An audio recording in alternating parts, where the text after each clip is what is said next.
A black or blank screen on your Microsoft Surface Studio 2 can often be fixed without reinstalling Windows. We'll troubleshoot startup problems, repair boot files, restore the operating system, and get your PC working again. A lot of errors pertain to this problem, and we're going to go ahead and jump into what should hopefully be a pretty straightforward process, guys. And we're going to go ahead and jump right into it. First thing I'd recommend doing would be to actually go ahead and boot to the troubleshooting utility on Windows 11. So if you do a hard power off 3 times in a row, Windows should automatically attempt to launch the starter prepare utility. And if it doesn't find anything, it will give you the option to select advanced settings, in which case it will take you to a screen that looks like this. Now, if it does not take you to a screen that looks like this, or you're unable to get to that, you can also download the Windows 10 Media Creation Utility, or Windows 11. They probably will make a creation utility for Windows 11 at some point. And it doesn't really matter, you can actually run the Windows 10 utility on Windows 11 as far as I'm aware.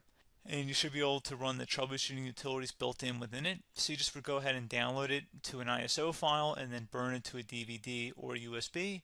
It'd have to be about 4 gigabytes or more. It couldn't be a small USB flash drive, and it couldn't be a CD. It'd have to be a DVD. And then you'd boot your computer from it. So depending on the computer manufacturer, you'd have to tap a different key on your keyboard in order to launch that menu, in order to select what boot drive you want to go off of. So it could be anything between the escape key, F2, F8, F12, for example, and those are the function keys on the top of your keyboard. So you may have to just do a little bit of trial and error. Shouldn't take you more than a couple minutes. Googling it would probably be best before you even begin. But anyway, we're ready to go ahead and jump right into it. So we're on the choose an option page. So these will look very similar whether you're booting from it directly within Windows itself, or if you're plugged in a USB flash drive with the media creation utility installed and you selected the recovery option. So when you are setting up your Windows 11 installation or Windows 10, depending on the drive you're using, there should be an option to repair your computer in the bottom left corner of the dialog window, one of the first screens that comes up. You go ahead and select that, and then it would take you to a troubleshooting screen like you see here. And you want to go ahead and select troubleshoot, reset your PC, or see advanced options. And then there are going to be a whole bunch of options in here that we're going to explore in today's video. The first one, we're going to actually go underneath advanced options and then select startup prepare, fix problems that keep Windows from loading. So go ahead and select that first.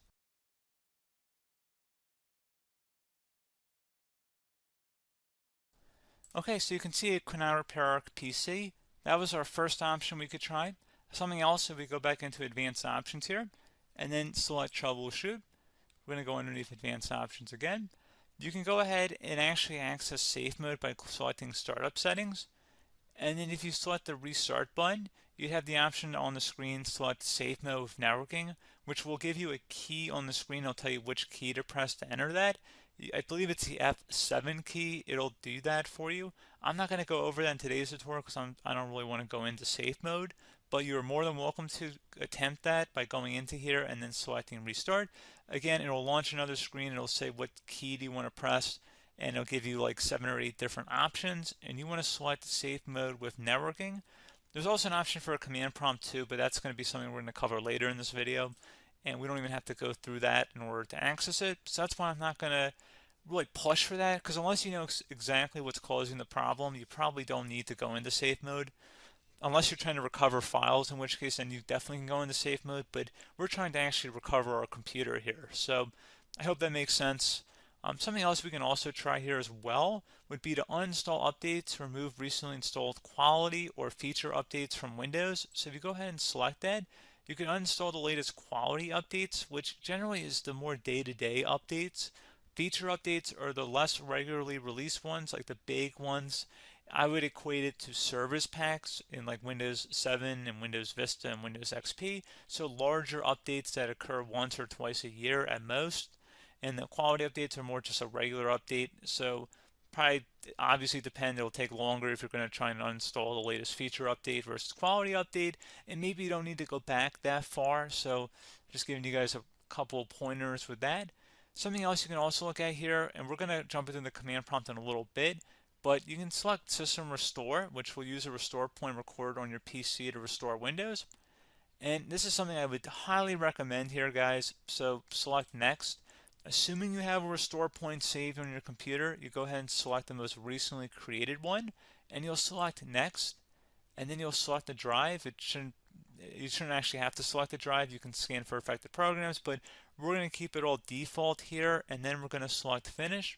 So once started, system restore cannot be interrupted. Do you want to continue? I think we're going to select yes. I don't think we have anything better to do on our computer right now, so just give it a moment here to initialize. It will take a couple minutes to run, obviously depending on how large your hard drive is and how much is saved on the system restore point. So just give it a couple minutes here.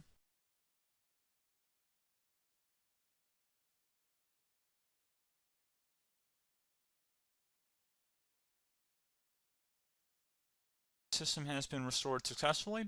We're going to go over a couple different methods in addition to that if that did not work. So I'm just going to pause the video and we're going to start back on the recovery screen that we started with. Okay, so a couple other things we can try here too. If you go back into Troubleshoot, you can select Reset Your PC while you choose to keep or remove your personal files and then reinstalls Windows.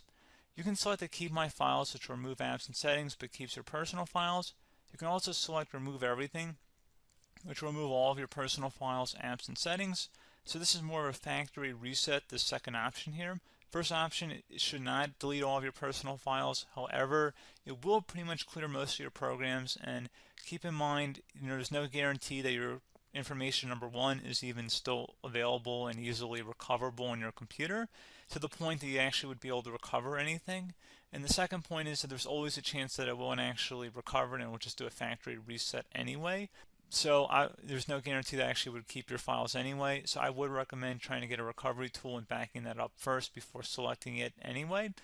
But again, those are a couple different options. And then something else you can try here if you go back to the choose an option. Another option, if you go underneath choose an option and select troubleshoot, advanced options, and now select where it says command prompt. Okay, so the first thing we should do is type our main hard drive here. In most cases, it should be the C drive. So you just do a C colon and then hit enter on your keyboard. So once you're underneath the C drive, we're going to type in dir and then hit enter on your keyboard. It should have program files, users, and Windows all in there. That's how you know you're in the right directory.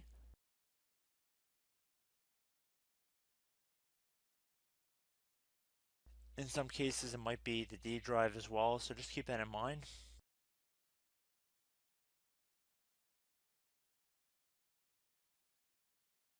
Next thing we're going to do is type in cd space / Windows / system32 / config, and then you're going to hit enter on your keyboard.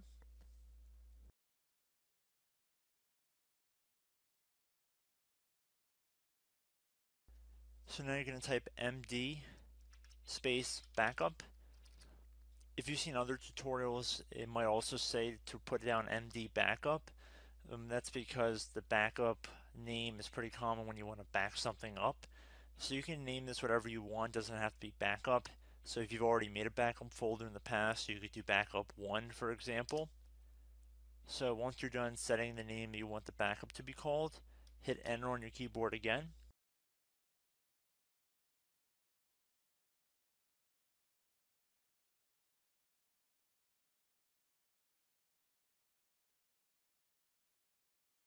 At this point you want to type copy, C-O-P-Y, space, then you want to do the star symbol above the 8 key, then do a period or a dot, whatever you want to call it, then another star sign, and then another space, and then type backup, and then hit enter on your keyboard.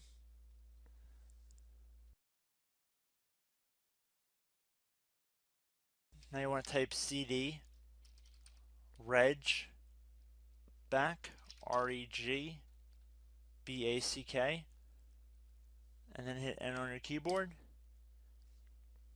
So now that we are under the reg back, so now you want to type dir again, and then hit enter.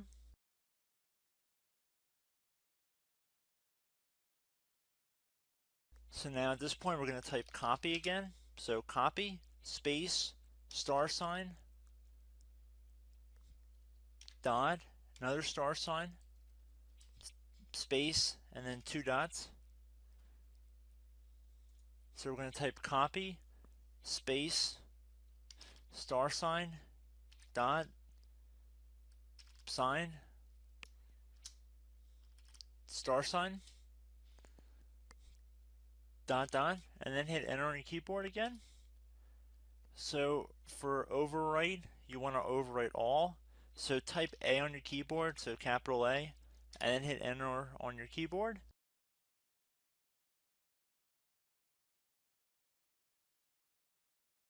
So at this point, you should be good to go. You can close out of the command prompt window, and if you accidentally continue to Windows 10, you should be all set. So I hope one of these 3 or 4 different methods we went through in this tutorial helped you guys out. Again, I'm not sure if you guys heard me earlier, but try to go back into your safe mode if possible and uninstall any programs you know might be conflicting with the Windows startup if you can get into safe mode. So just keep that in mind. Something very simple like that could be blocking up everything. So again, I hope this tutorial helped you guys out, and I will catch you in the next tutorial. Goodbye.